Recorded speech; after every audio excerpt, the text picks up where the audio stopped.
I had kind of a rough day. I was over at my parents' house all day because I live there. And, God, I wish that was a joke. Yeah, a little rule of thumb. I'm 26, and if you are 26 years old and you're waking up under Star Wars sheets, the Force is not with you. No siree, Yoda. I mean, I love my mom. She's wonderful, but she can be so annoying. Like, you ever drive with your mom as an adult? I would rather pick up an escaped convict.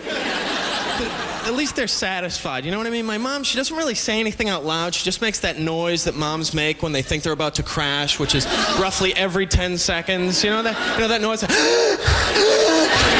just want to veer into oncoming traffic. I'll give you something about later. Then she starts grabbing that handle, the we're all gonna die handle. What is that thing even there for? In case you want to turn your car into a subway at some point? Or have a little baby doing chin-ups on it or something? And she starts pressing on her brake. The fake brake, right?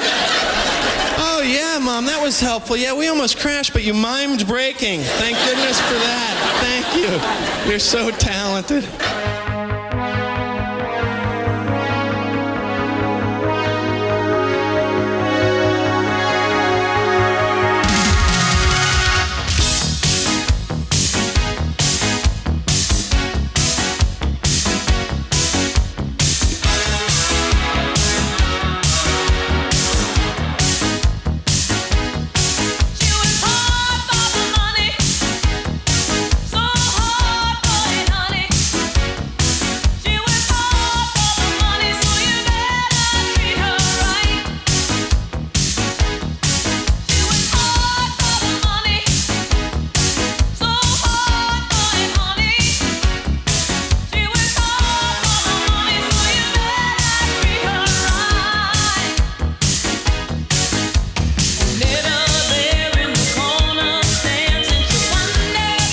At WRJN Radio. Thank you for joining us here on this day after Election Day. Mayor Cory Mason is here, mayor from Racine. Thank you very much for joining us here. My pleasure. We're listening to that comedian there talk about driving.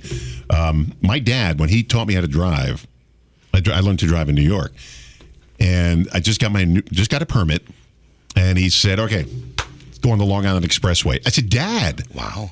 He said, "If you're going to learn, you might as well learn now." That's jumping into the deep end. Right away. I'm going to the LIE, and he said, speed up. I said, but the traffic. He said, stay up with the flow of traffic. If you don't, you're going to cause an accident because everyone's going a little faster than the speed limit, and you're making people pass you. So keep up with the flow of traffic. And I always thought about that. If I ever got stopped for speeding, well, my dad used to tell me to keep up with the flow of traffic because he said you're going to cause an accident if you go that slow. It was 55 miles an hour. And people going like 60, 65. But he's right. If you go 50, you're going to cause people to pass you. They're going to go into lanes that they shouldn't be in. And, anyway, so that's where I learned to drive. Where did you learn to drive? Here, locally, right? Get that microphone a little closer. Sure. I can hear every word you have to say. I learned to drive and took a test when the DMV used to be over by Shopko, right? Okay.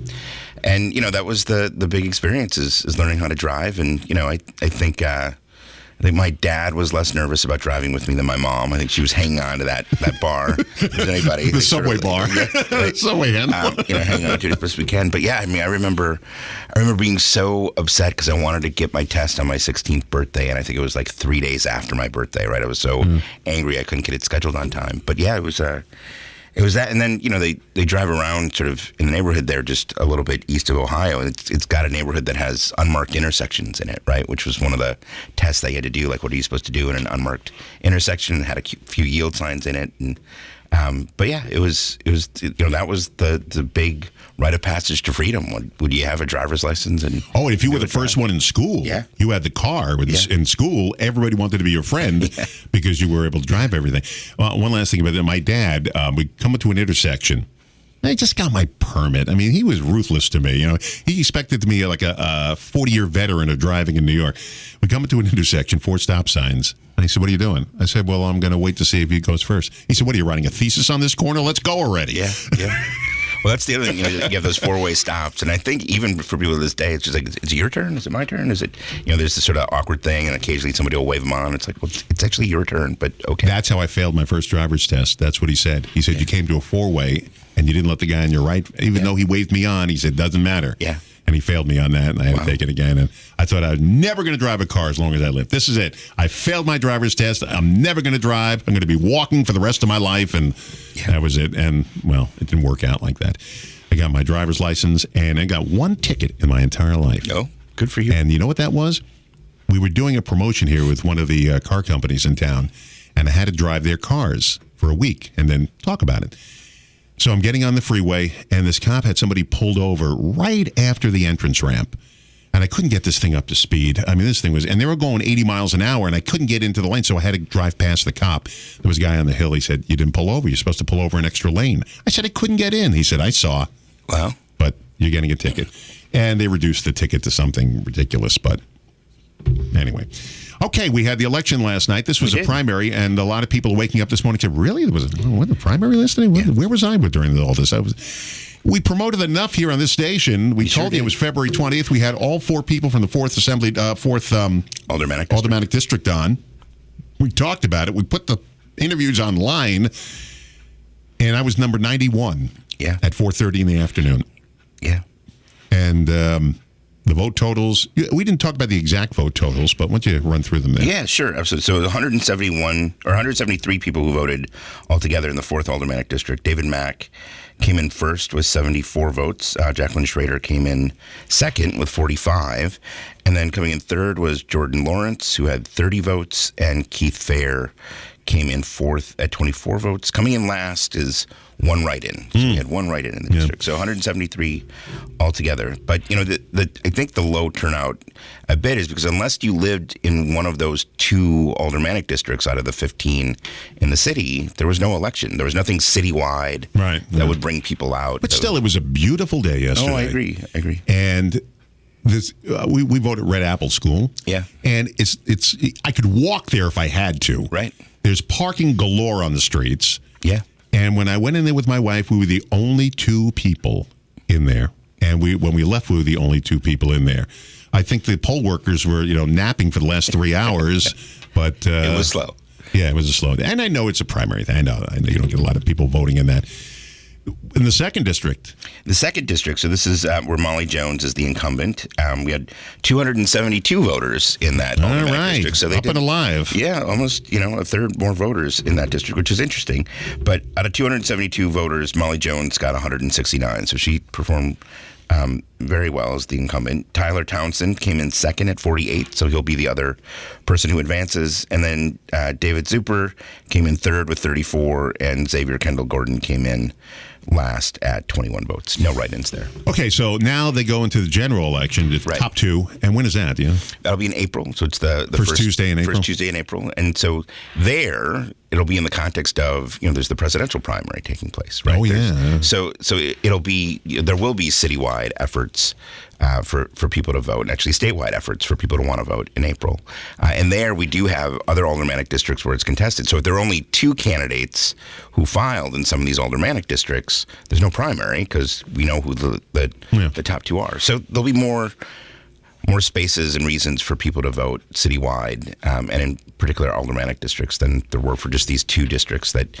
I certainly am thrilled when people want to run for office, right? So people are just like, to do a whole election just because 4 people wanted to run in 2 districts. But that's democracy, right? Like, that's how it works. Anybody can put their name in, and if they qualify on the ballot. Look what's going on in Russia right now. Yeah. You're an opponent, you die. That's right. I mean, luckily we don't have that in this country. We don't. We have a free country, and if you're an eligible voter and over 18 and don't have a felony where you're on paper, you got the right to run. That's all it is. You got to be a citizen and over 18 and eligible to do so. You can't be a felon to run in a local election, but you can be a felon and run for president, though. Yeah. Right? I mean, we'll see, right? I mean, I should say it's not that you can never run. You can't vote if you're a felon. Right. And you can't election. And you can't hold office. There's a constitutional amendment in Wisconsin that says you can't hold office if you've been a felon. So, so that disallows you from running. But in terms of your right to vote, if you committed a felony and you're still out and you're on probation or extended supervision, you can't vote until your full sentence is over. But once your sentence is served, your voting rights are restored. And so people sometimes think, if I lost my voting rights, did I lose them forever? But once you've paid your debt to society, your voting rights are restored. What do you think about the new map redistricting? Yeah, it's going to be interesting. This is a long saga. I was actually in the legislature when the Republicans did this sort of gerrymandering map that it's based upon. And so, we've had a decade and a half now of lines that are just really not competitive, right? And so you have this. Well, explain what the average person says. Well, what do you mean drawing new lines? Yeah. What do you mean it's not competitive? Now I understand it. Yeah. But why don't you explain it to people what this whole thing is about? Yeah, it's a great. So since the country's founding, right, every 10 years we count how many people live in this country, and every state and jurisdiction does that as well. And so whether it's the National Congress or state legislature, you want your districts to have roughly the same number of people and represent, specific communities to be able to do that. Enter sort of the age of computers in the last 20 years or so. You've gotten politicians who've been very good about using computers and voter performance. And what you wind up happening is you have elected officials picking their voters instead of voters picking their elected officials. So it's a good analogy. It is, and it's not my line. Others have said it before, but that's really what happens. People go into these computer systems and they're like, well, wait a minute. This neighborhood's a little bit more favorable to me, so I want that neighborhood, but I don't want this neighborhood because that's a little bit more competitive. And so what you wind up happening is something called a gerrymandered map. It actually goes back to, I believe, in New York State was where the first thing this happened. And if I remember the story correctly, it was a guy named Jerry who drew the district a particular way, and they thought it looked like a salamander because the shape of the district was so weird. That's the derivation of the word. And so the local press called it a gerrymander. I never knew that. Yeah, that's great. So that's where it came from. But it's basically, you love to imagine that it never happened before. It has. But what you have now is computers make it so easy to do that. So what you wind up having is these seats that are just not competitive at all. So in my own experience, when I first got elected to the legislature, was 2006, and I represented a district that was almost 51% Democratic leaning, but it was a 50-50 district, right? It was a very competitive district that I was representing. It was south side of the city and most of Mount Pleasant that I on there, but it was a very competitive district. Redistricting comes along and Republicans gerrymander these maps in a way that's favorable for them. I suddenly inherit a district that's 60% Democratic, right? Which was, great for me, right? But it wasn't great for democracy. What it basically meant is after that gerrymander happened, I didn't have a competitive election again. So we got to get back to a place where there are more competitive districts, where people are actually really getting a choice instead of elected officials. That is a great analogy. Very good. Racine Mayor Cory Mason is with me here at WRJN Radio. Hometown Radio refreshed, a civic media station at 719. Stay where you are. We're talking trains in just a moment.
Racine Mayor Cory Mason is here. I got a question for you, Mayor. Sure. Who would you call first if you won the lottery jackpot?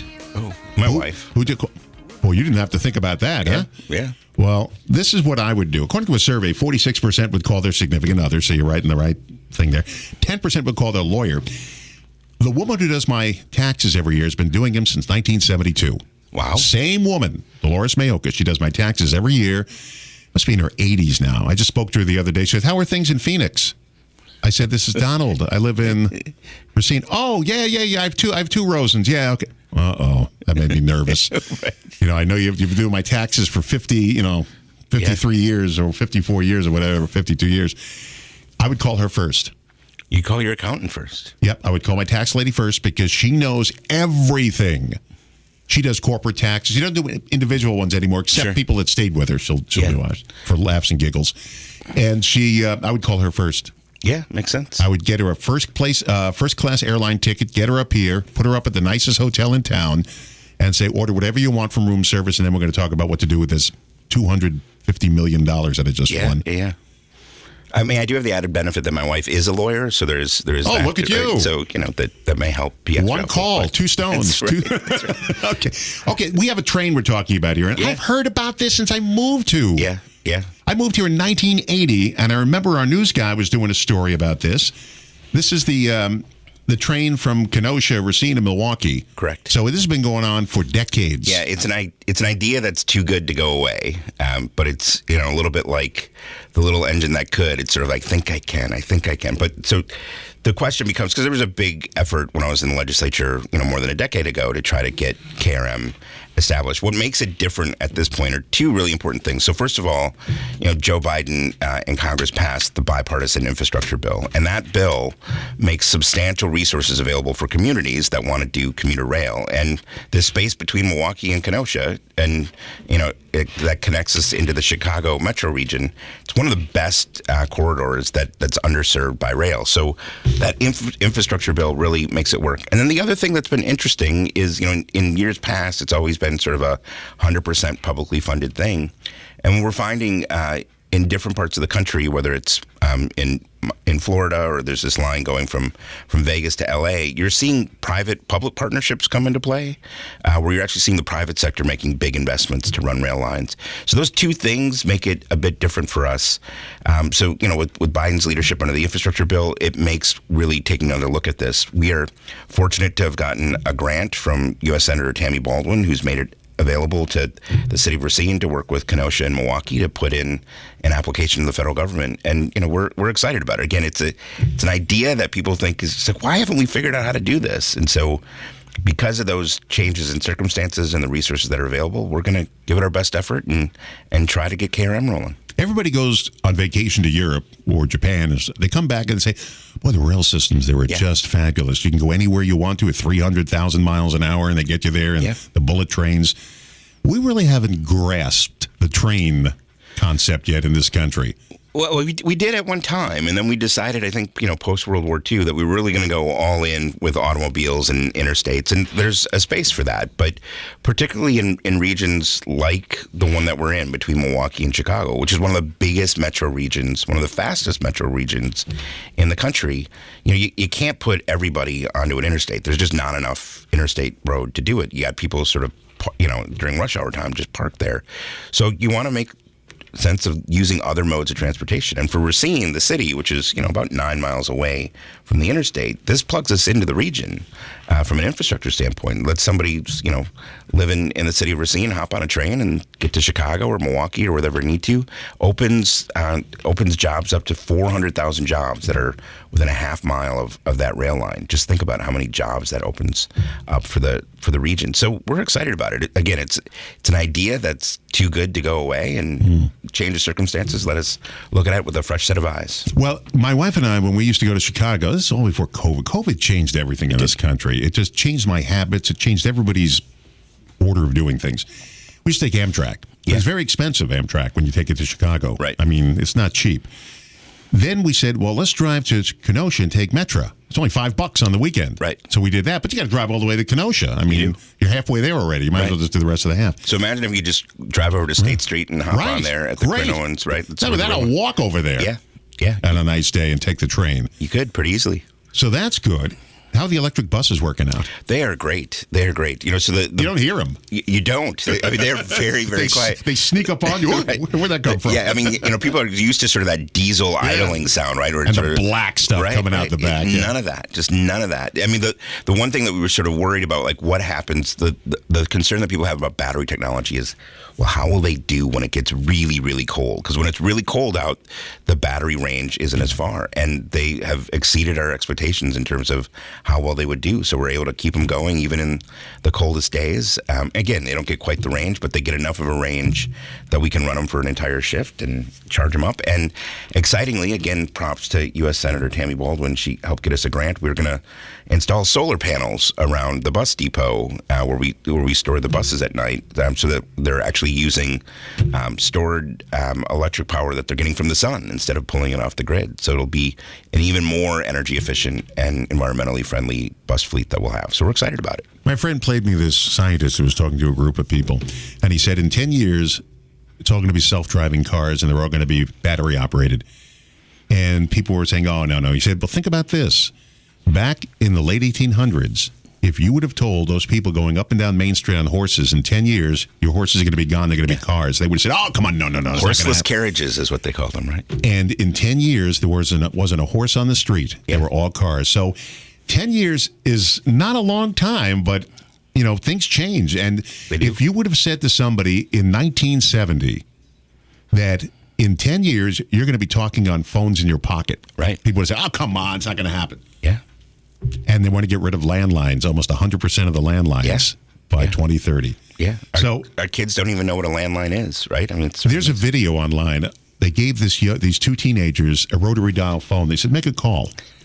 And what they couldn't grasp was the fact that you have to let it go, pull your finger out to let the dial go back. And they were letting it go back slowly and the calls weren't going through. Yeah. They said, no, pull your finger out real quick and it goes back. They couldn't get that thing in their head. I love having you in here. No, it's great being here. I love talking. You're all dressed up. You make me look like a slob.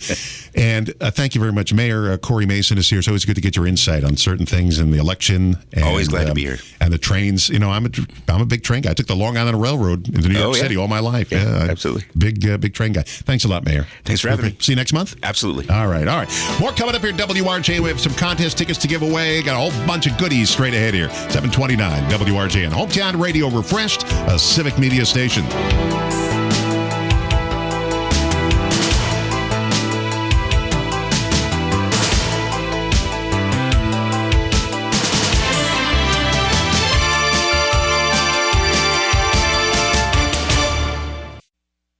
So I go to my regular doctor, and he's like, what's going on? I said, you tell me. Just above my right knee, there's a little area about 3 inches up. It's about the size of a fist.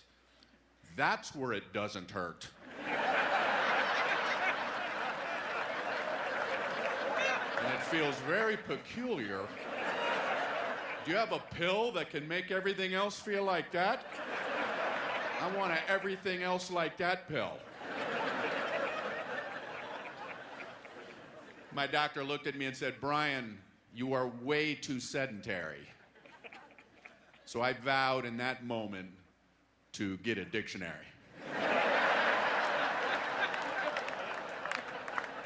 But I haven't gotten around to it, just been laying around the house.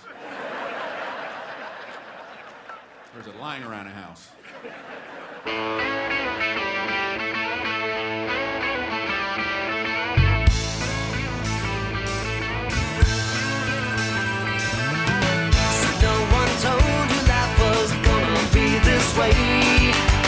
Your job's a joke, you broke. Your love life's the away. It's like you're always stuck in second gear. When it hasn't been your day, your week, your month, or even your year. But I'll be there for you. When the rain starts to fall, I'll be there for you. Like I've been there before. I'll be there for you.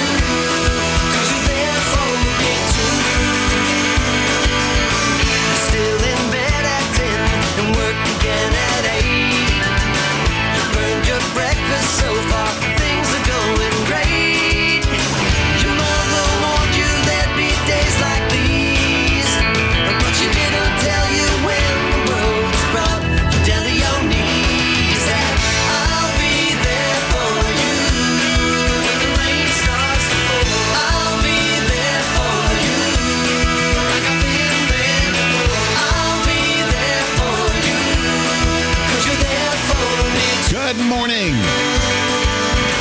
736 WRJN Radio. Hometown Radio. Refreshed, partly sunny today with 155. Cloudy tonight, lows 36. And becoming sunny tomorrow with 148. Right now it's cloudy and 45 degrees. I want to thank Mayor Cory Mason for coming in. Racine Mayor Cory Mason, thank you for spending that half hour with us. Do appreciate it. Let's get good insight from the mayor. Tomorrow night, sports. We got the Bucks in Minnesota playing the Timberwolves, 6:30 p.m. this Saturday. The Brewers make their premiere on WRJN out in Chandler, Arizona. The Brewers will take on the Padres at 2 p.m. live Saturday. First time for a Brewers game on WRJN. Love that. It's like you're always stuck in second gear. When it hasn't been your day, your week, your month, even your year. I'll be there for you. When the rain starts to pour, I'll be there for you. Coming up in just a couple of minutes, we're going to give away tickets to see Gabriel Iglesias. He's going to be at the State Fair on Thursday, August 1st. You can win tickets right here at WRJN in just a couple of minutes from now. So don't move, all right? All right, odd but true this morning. Here are some facts for you.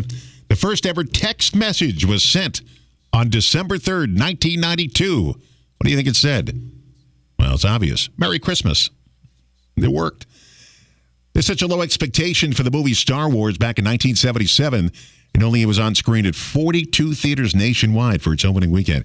I remember a radio station I worked at, we had the premiere. It was at the big Cinerama Theater on Long Island, the Twin South. I remember that. And we had tickets printed up with our logo on it and everything. And we even had trouble giving them away. At first, nobody knew what Star Wars was. But we had to fill up this big, 1,500-seat theater. And we did. We filled it up eventually. But I said, I don't want to go. I don't want to see any movie like that. And I'm still not a Star Wars fan. But I got to admit, it was okay. We went, we saw the picture on this big Cinerama screen. It was really nice. That's that big curved screen. All right, what do you got for you here? Survey asks people what foods will put them in a good mood. All right, here's what they came up with. Here are the 10. I'm sorry. What foods put them in a good mood and what puts them in a bad mood? Let's do the bad mood foods first, okay? Bad mood. Donuts? Really? Alcohol, soda, energy drinks, burgers, candy, pizza, cake, white bread and chips. Bad mood? All right. The good mood foods. Oh, really? Coffee, dark chocolate, grapes, berries, yogurt, eggs, salmon, oranges, apples, and melons. Who filled this out? I would have switched them around the other way. Donuts, pizza, burgers always put me in a good mood. Yeah. A bad mood. A woman in British Columbia, Canada, spent several days in jail. Apparently, she sent a homemade thank you card to the jail and let them know that they treated her right. At the bottom of the card, she gave them 4.5 stars. I guess it's worth going back, right? Back to that jail. Treated her nice. How many people send a thank you card to their jail after they get out? 2 out of 5 parents say they've been eco-shamed by their kids. That's according to this survey. The top 4 ways, or top ways they get eco-shamed. They threw something out in the garbage they should have recycled. They leave the water running. For leaving lights on in a room after you leave. For using the car instead of walking. And for leaving the door open when the heat or air is on. My mother used to always say to me in the winter, close the door. I'm not heating up the neighborhood. Thank you, Mom. I'll close the door. We didn't have an air conditioner, so that's what she said in the wintertime. Close the door. I'm not heating up the neighborhood. My grandfather used to drive me nuts. He was a big energy saver. And whenever I got up, we were watching TV in the rec room together. I got up to get something, maybe a glass of water or something upstairs. I come back, the TV's off. Now, this isn't like TV is today, where you just turn it on and it's instant. You had to wait for the tubes to warm up. And I used to go, what'd you turn it off for? Well, you weren't watching it. I said, just went to get a drink of water. He said, well, now you can turn it back on again. He did the same thing with the lights. I'd leave a room to get some, come back, it's pitch dark. I said, what'd you do? Well, you were out of the room, so I turned the lights off. So you're sitting here in the dark? He says, yeah. Why waste electricity? But every time he shut the TV off. He didn't want to waste electricity. Drove me crazy. I love my grandfather, though. He was a great man. Good man. Want one of my grandfather's stories? All right. He grew up in the Bronx. And one day, I guess this is like 1920 or right in the middle of the roaring 20s there when gangsters ran amok. A guy comes up and shoots his friend on the street. I guess his friend owed money to somebody. Walked up. They're walking together, shoots his friend right in the stomach. Friend falls down, and my grandfather's name was Dave. And he says, Dave, help me, help me. And the guy points the gun at my grandfather and says, leave. And my grandfather left him on the street. Now, he didn't die. He was okay after that. My grandfather explained, he had a gun on me. What was I going to do? He was going to shoot me next. But I don't know if they were friends after that anymore. Grandfather told me some really good stories. Saddam Hussein used Whitney Houston's I Will Always Love You as his campaign re-election song back in 2002. Must have been effective. He won with 100% of the vote. Yeah, that's almost like Putin using a song to get elected. You got elected with 100% of the vote. A woman's going viral for a trick she came up with to catch a cheater. Here's what she did. You rub a lint roller on the carpet in your significant other's bedroom. If you pick up any hairs that aren't his or yours, you know you got a cheater on your hand. Are there any red flags you should look out for that tell you that a movie isn't worth watching? Because you ever go to a movie and say, well, I'll never get that 2 hours back in my life? All right, if a comedy and the trailer don't make you laugh at least once, don't bother. If the good reviews all come from one or two critics that you've never heard of before, it's probably going to be a flop. If the ads say critics are calling it laugh out loud funny, it's probably not. And if you find out they didn't screen it for critics at all, that's definitely a red flag. They don't want the critics to get the word out. And if it's based on a true story that happened in the past year or two, then they rushed it through and didn't take enough time to really make it good. There you go, some red flags. Of 2,000 grandparents out there, 81% say getting old is not as nearly bad as they thought it would be when they were younger. 45% say they're more carefree now than they used to be. I would say that, except for the aches and pains and the, waking up going, oh, that hurts. And looking in the mirror in the morning and said, gee, I never noticed that before. Other than that, growing old is not as bad as I thought. Yeah. And, I'm getting up there. But it's not as bad. I don't think my mother thought it was bad either. Because she was sharp at the end. She had all her, faculties and everything. So I think she thought it was okay. Lived to 92. A new survey asked adults how often they take naps. And the most common answer is never. 37% said never. 8% said they take naps often. 22% said sometimes. 32% said they take naps, but not very often. I love taking a nap in the middle of the day. I get out of here, I go home, eat breakfast, and then I take a nap. Oh, I love it. Of course, you wake up feeling from a nap in the middle of the day. But I love doing that. Oh, naps. I'm not as bad as George Costanza did on Seinfeld. Remember, he wanted to take naps in the middle of the day when he worked for the New York Yankees, and he built he had a contractor build him a sleeping nook under his desk. Remember that? With pillows, a little bed underneath his desk, and a shelf for the alarm clock. Yeah. It would be nice if we took naps in the middle of the day. I think in some countries they allow you to take naps in the middle of the day, of nap rooms. That would be nice. As a matter of fact, let me take one right now for 5 minutes. I'll be back in 5 minutes. I'll take a quick nap. Hall & Oates met. This is the group Hall & Oates, Man Eater, and all the great songs they had, Private Eyes, and You Make My Dreams Come True. Hall & Oates met when they were both at a concert in Philadelphia and a gang fight broke out. They hopped in the same elevator to get away from the gunshots. They found out both went to Temple University, became friends, and they became Hall & Oates. And now one of them is suing the other one. I don't know if Hall is suing Oates or Oates is suing Hall. Somebody's suing somebody over some music rights or something. Ralph Macchio. This seems impossible, but it's true. Ralph Macchio, the Karate Kid, just turned 65 years old. Seriously, the guy could pass for 39 if you see him. He's sharing the secret to his eternal youth. Unfortunately, it's nothing you can copy. He says it's in his genes. He said his parents look young for the age. They have youthful energy for me, and for some reason, it rubbed off on him. A healthy lifestyle doesn't hurt, he said, but I think he just got lucky in the gene department. Yeah, hit the pick 6 in the gene lottery pool. And Ralph Macchio, yeah. He does look young if you see him.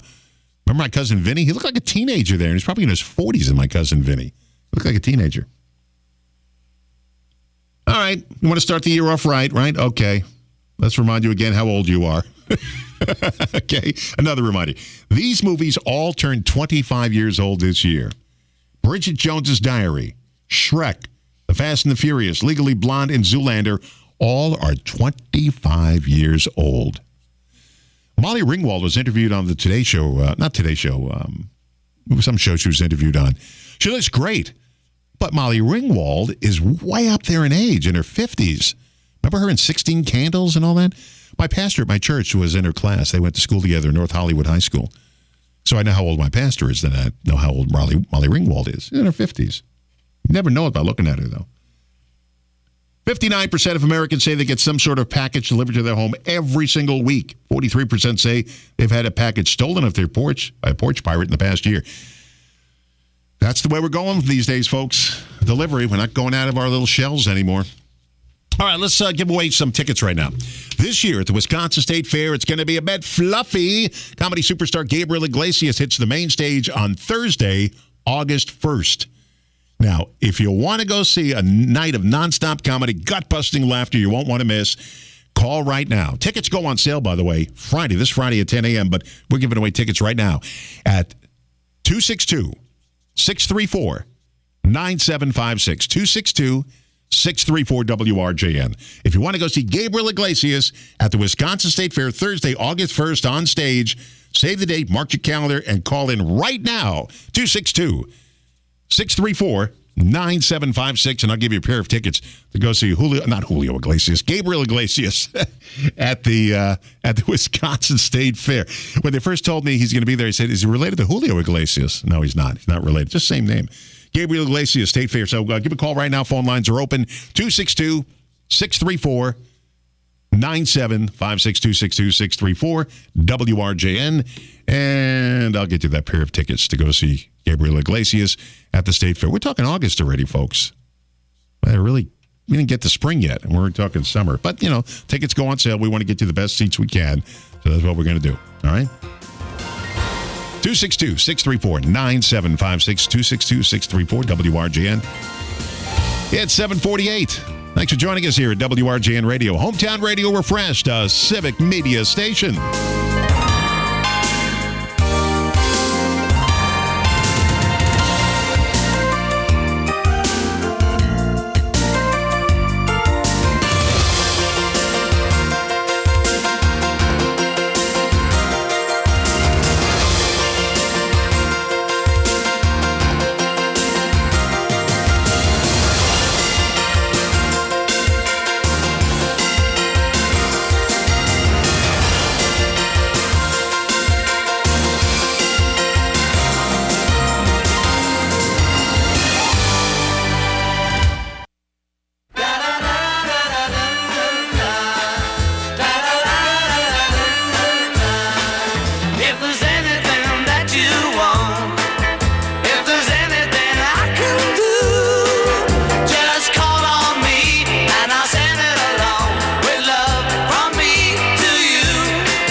The bass guitar you hear in that song is a Hopner bass guitar. It's Paul McCartney's bass. It was stolen 50 years ago. He just got it back this week. The guy who stole it fessed up, and they said who he sold it to, and it was laying in an attic somewhere. Disrepair, but it was in a guitar case, so it's going to be fixable. But Paul McCartney got that guitar back that you hear on this song. I got lips that long to kiss you and keep you satisfied. If there's anything that you want, if there's anything I can do, just call on me and I'll send it along with love from me to you. That was actually the B-side, the flip side to Please Please Me on VJ Records, one of their rare releases. It wasn't on Capitol Records. They had a few of them. Swan Records released She Loves You. And when they signed with Capitol, all their subsequent songs were on Capitol, except all the songs from the movie A Hard Day's Night. They went on the United Artists label. But now they're on Apple Records. I think they're on Apple now, right? They sold Apple, I thought. Well, maybe they didn't sell Apple. All right. Does your mood change with the season? Got a survey here. 48% of people say it does. 39% say it doesn't. The rest aren't sure. They're just crabby year-round. It's supposed to brighten your day if you do nice things for other people, but if you don't have a ton of time or resources, here are some easy steps to have a bright day. Share coupons with someone next to you in line. I've seen people do that. If they don't want to buy something and they change their mind and say, here, I got this coupon. I've done that before. Not recently, but I've done it. Give a big tip. The other day I was at a restaurant. They didn't give me a receipt. She told me what the price was, and if I don't see it on paper and she's standing right there, I start to panic figuring out the tip. I just said, keep the change. I think I gave her about a 30% tip. But, she was standing there staring at me, and I'm going, well, carry the 2 divided by 5. Can carry that 2 over to this column. And I said, here, just keep the change. How about leave your extra change in the vending machine for the next person? I don't do that for some reason. The average person has more than 150 Facebook friends. A study found out we only go to 14 of them for sympathy or a tough situation, and we only use 4 of them in a real crisis. I don't think I tell anybody on Facebook my problems. Nah, I don't. We found a list online of the most ridiculous reasons people have been dumped. Like, he used too many hashtags. Remember on Seinfeld, she ate too many peas one at a time? Remember the peas were eaten one at a time? Jerry dumped her. Her glasses weren't actually prescription. And this is a quote. His name didn't match his face, so I dumped him. What does that mean? What's the most unprofessional thing you've done at work? People are sharing theirs on Twitter or X, including went to the movies, then back to the office to clock out. Ooh. Taking a Skype interview with another company on company time. And roasting a whole chicken at their desk. How do you do that? What, do you bring a rotisserie right in? And you cook it at your desk? That is kind of unprofessional. All right. We'll let you get away with it, though, this time. Someone asked etiquette experts to name the 10 rudest things you could do to someone in their house or just someone else's house. Moving things around, like rearranging cupboards, saying that chair should be over there, overstaying your welcome, of course, showing up and then telling them your dietary restrictions, and snooping. I think we talked about that already. Yeah, I think we talked about that one. Oh, this is the one I wanted to use on here. Who is the world's hottest bald man? Now, you don't have to answer that because, science already has. It's Vin Diesel.